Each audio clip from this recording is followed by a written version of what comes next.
Madame, Monsieur, bonjour. Nous avons le plaisir et l'honneur de recevoir sur le plateau de Média 1 TV son Excellence, l'ambassadrice de France au Maroc, Hélène Le Gall. Hélène Le Gall qui vient donc d'être nommée à ce poste. Votre Excellence, bonjour. Bonjour.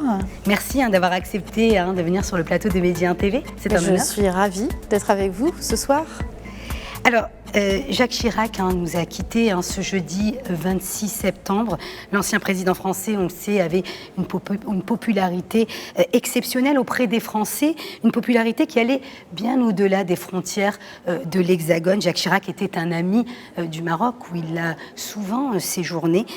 Quelques mots sur cet homme d'État qui a marqué la Ve République et plus largement les relations internationales. Oui, le président Jacques Chirac nous a accompagnés pendant de longues années, 12 ans à la présidence de la République, mais toute une vie politique avant. Et moi, je retiens surtout un homme de paix qui a toujours prôné le dialogue entre les pays, entre les civilisations, un homme d'une grande culture qui se passionnait pour les arts premiers. Et évidemment, en ce qui concerne le Maroc, un grand ami du Maroc, et je crois d'ailleurs qu'il avait ici beaucoup d'amis, une amitié toute particulière pour Sa Majesté Hassan II, avec qui il avait noué une relation. Il disait souvent que Sa Majesté Hassan II lui avait expliqué le monde musulman et le monde arabe, et c'est grâce à ces explications qu'il avait pu mener sa politique. Un grand homme, une grande figure emblématique. Alors vous avez récemment confié être contente de retrouver le continent africain et être particulièrement heureuse d'être à la tête de ce grand paquebot, si je puis dire, qu'est l'ambassade de France au Maroc. Donc vous vous réjouissez de cette nouvelle mission qui vous a été confiée ? Oui, c'est une mission extrêmement... Je suis très honorée d'avoir été choisie par les plus hautes autorités françaises parce que le Maroc, pour la France, c'est un pays très important, une relation très particulière, exceptionnelle. Et effectivement, pour mener à bien cette mission, l'ambassade est dotée de 6 consulats, plus de 12 instituts culturels, tout un réseau en fait qui rayonne à travers l'ensemble du pays. Comment peut-on expliquer cette relation que l'on qualifie souvent d'exception entre la France et le Maroc? Comment peut-on expliquer qu'elle puisse faire l'unanimité au sein des paysages politiques français et marocains, au-delà des alternances politiques? Parce que je pense qu'elle prend ses racines de manière très profonde dans l'histoire, dans la culture, une forme de culture commune et même dans une forme de civilisation commune. Je pense que le Maroc a une part française, mais aussi que la France a une part marocaine. Et on le voit de plus en plus à travers les échanges de population. Le fait qu'il y ait plus d'1 million de Marocains ou de Franco-Marocains en France. Et il y a aussi 50 000 ou plus Français au Maroc. Toutes ces personnes tissent en fait au quotidien cette relation très dense. Alors, ces dernières années, la France et le Maroc ont beaucoup travaillé ensemble sur la compétitivité économique, le développement durable, encore la lutte contre le terrorisme. Quels sont, selon vous, les dossiers prioritaires à traiter ? Moi, j'en vois trois grands dossiers prioritaires. Alors, effectivement, un dossier autour des questions de sécurité. Vous avez évoqué la lutte contre le terrorisme. Nous avons des ennemis communs et nous devons travailler ensemble. Mais au-delà du terrorisme, il y a des questions relatives, je dirais, au trafic aussi, qui nous intéressent, trafic d'êtres humains par exemple, et où je pense que le Maroc et la France ont beaucoup à travailler ensemble sur ces questions-là.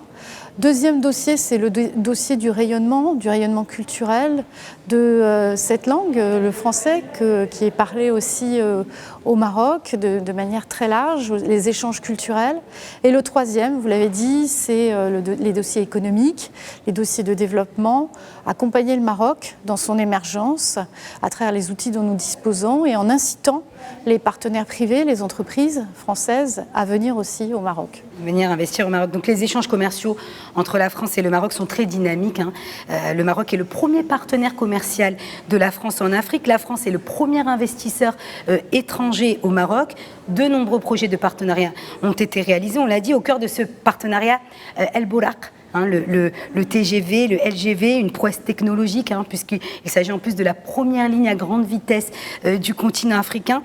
Mais depuis qu'elle a détrôné la France, l'Espagne est restée le premier partenaire commercial du Maroc, et cela en termes d'exportation et d'importation. Alors comment on pourrait booster davantage les échanges commerciaux entre les deux pays ?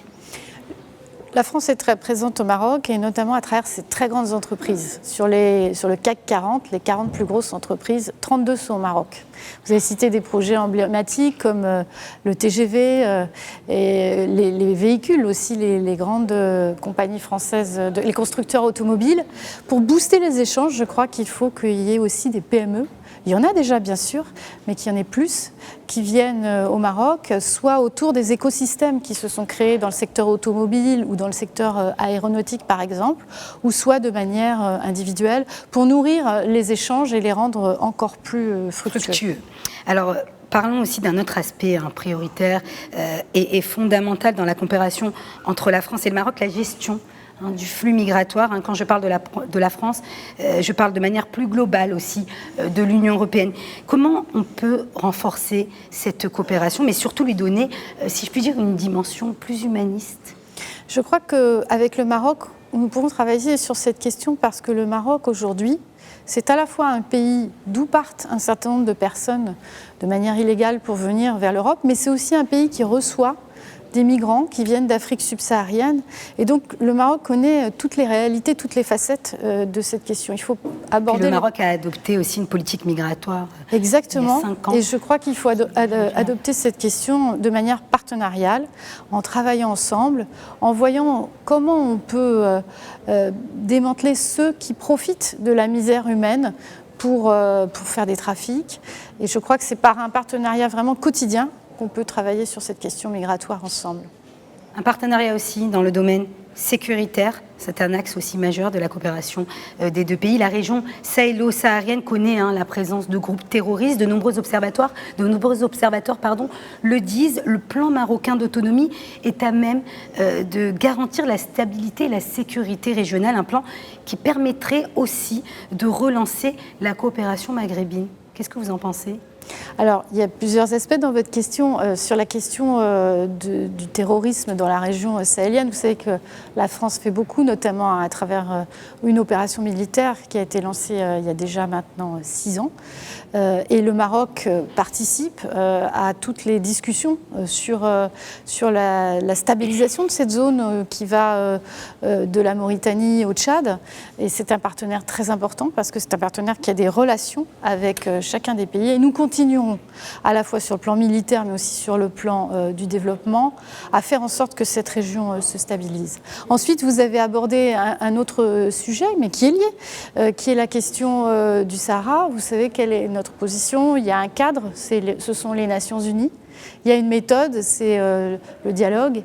Et puis il y a un modèle qui est celui que le Maroc a proposé il y a une dizaine d'années d'autonomie et que nous trouvons une très bonne base de travail.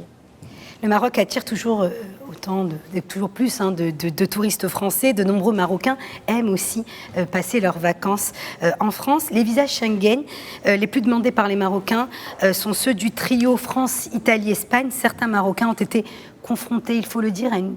Peut-être, je ne sais pas si on peut parler de saturation des plateformes de demande de visa, mais en tout cas, beaucoup de Marocains ont eu des difficultés à obtenir leur visa. Alors, comment est-ce qu'on peut l'expliquer, Votre Excellence ? Nous sommes victimes de notre succès.